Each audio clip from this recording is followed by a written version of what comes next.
Okay, we are now going to do lesson 1-7, adding and subtracting integers. This is when integers starts to get fun. We have been practicing sorting and ordering and comparing integers, and now we're going to learn how to add and subtract them. There are some different tricks and rules that you can apply with this lesson, and we'll talk about some of them. And when we discuss this in class, you may have more that you want to add. Everybody has some different ideas for the best ways to remember how to add and subtract integers.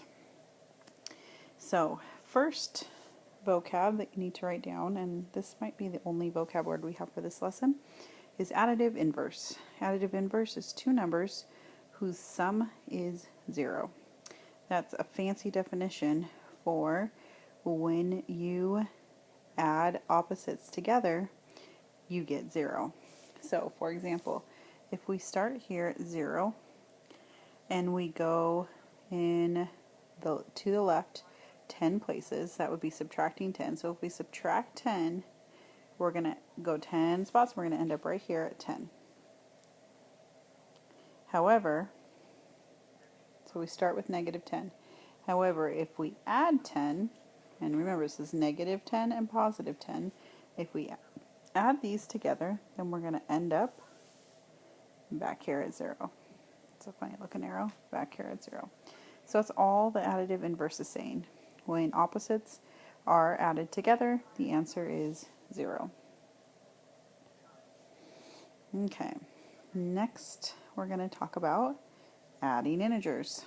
Now, the key thing that you need to remember here is that when you are adding two numbers that have the same sign, that you will always add. So we know that 2 plus 2 equals 4. We know that 4 plus 3 equals 7. And you notice here, this is positive, this is positive. The two numbers are positive, therefore the answer is always going to be positive. And when you are adding two negative numbers, like negative 2 plus negative 2, then your answer is going to stay negative. So, again, if your signs are positive, it stays positive. If your sign is negative, it stays negative. This is only referring to when the signs are double. This might sound a little bit confusing right now, but as we get along with this process and talk about more examples, you'll understand what I'm saying. So again, to reiterate, if your signs are both positive, like 2 plus 2, your answer will be positive. If your signs are both negative, like negative 2 plus negative 2, your answer is going to be negative. By the way, negative 2 plus negative 2 is negative 4. Another good way to look at that is a number line. You're going to start at negative 2 and then subtract 2. Remember, when you're subtracting, you're always going to the left, and you end up at negative 4. Okay, so here's another example. We have negative 2 plus negative 4. Negative 2 plus negative 4 is two negative numbers. That means your answer is going to be negative. We know that right away. And also, we learned from this last slide that if the signs are the same, that you add. So I'm going to add these numbers. 2 plus 4 is 6, and I know that it's negative because both signs are negative, negative 6.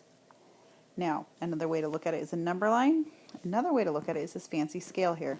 This is very simple to draw, and it is a skill that you can learn to use, and you can learn to not use it. If you think it's useful for integers, then I suggest you use it. A lot of students find this very helpful in remembering the rules for integers. So what you do with a scale is you look at the numbers in your problem here, and you decide where they go on the scale. Wherever the scale tips is who gets to be in charge of the sign. So negative 2 is going to go on this side. Negative 4 is also going to go on this side. So I've got all negative numbers, and that means it's going to be a negative answer, and I'm going to add these up. I add up what's on the side of the scale. 4 plus 2 is 6, so my answer is negative 6. Here's another example, 4 plus 2. This is a simple problem that you all know the answer to, but just for the sake of showing you what the scale is like, we're going to put our numbers on here. If there's nothing to the left of a number, we can assume that it's positive. That's a general rule in mathematics. So this positive 4, I will put on the positive side. This plus 2 also means positive 2. So that positive 2 is also going to go on the positive side. The heavier part of the scale is positive, so that means my answer is going to be positive, and I've got two numbers here, so I'm going to add them up, and my answer is positive 6. You could have just told me that 4 plus 2 is 6, but again, I want to show you what it looks like on a scale. Okay, next, subtracting integers. Now, you are subtracting integers when you have opposite signs. Again, this might make more sense as we do problems, but I want you to at least get this written down. You'll see that in your notes there's a graph, and I did a graph at the end here, and I'll show you what that looks like. But subtracting integers, if your signs are opposite, so you have a negative and a positive, or a positive and a negative, then the number that is bigger wins the sign. Here's what I mean. 2 minus 4. So now, remember, if there's nothing to the left of a number, we can assume it's positive. So that's going to go over here on this side. A minus sign is the same as a negative sign. So that means this negative 4 is going to go over here. Which number, we're just looking at the numbers here, is bigger? 4 is bigger. That means it's 4 is going to be in charge of the sign. 4 is the bigger number. So my answer is going to be negative. I know that. Now, if my signs are opposite, I just told you, if your signs are opposite, then you're going to subtract. Okay? So 4 minus 2 happens to be 2, and I end up with an answer of negative 2. I can also look at my scale here, and I have 4 minus 2. Okay? That might have been more confusing than helpful, so I'm going to erase that. Or again, we can look at a number line. Remember, the problem was 2 minus 4. So we're going to start at positive 2, because we read math from left to right. And negative tells us that we work to the left, because you're going backwards with negative numbers. So I start at positive 2. I'm going to go backwards 4 spaces. 1, 2, 3, 4. And I end up at negative 2.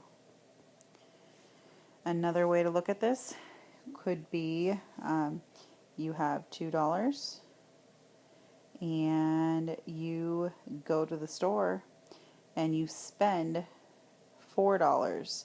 You didn't have enough for something, so you had to borrow a couple bucks from your mom.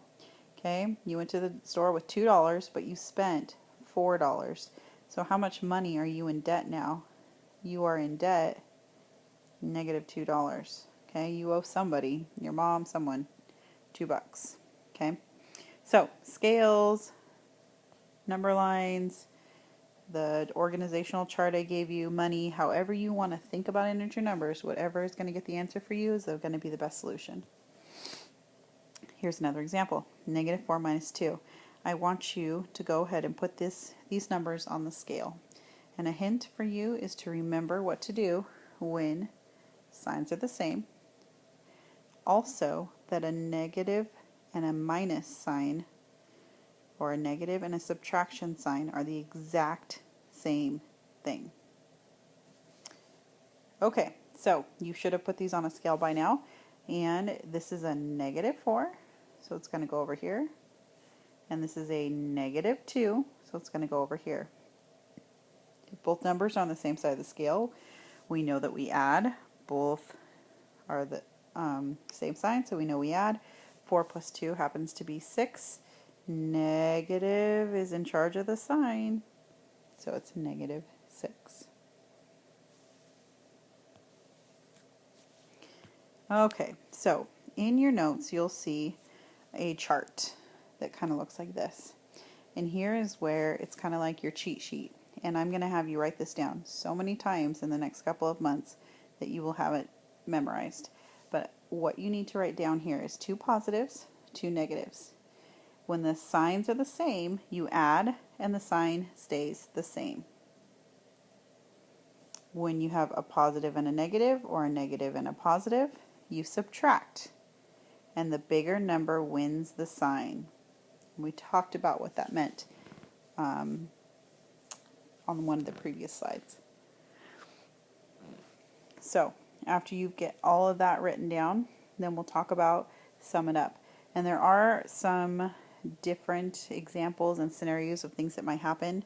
One that I'll show you real quick is you might have a -4 minus a -2. And when you have something like this, there's another rule that happens when two negatives touch. Something happens there, and it's something you probably learned in 6th grade. But when two negatives touch, they become positive. And then this is the ultimate problem that you will be solving. Okay, and you can use a scale, number line, whatever. Just for time's sake, I will let you know that this answer is -2. Okay, sum it up.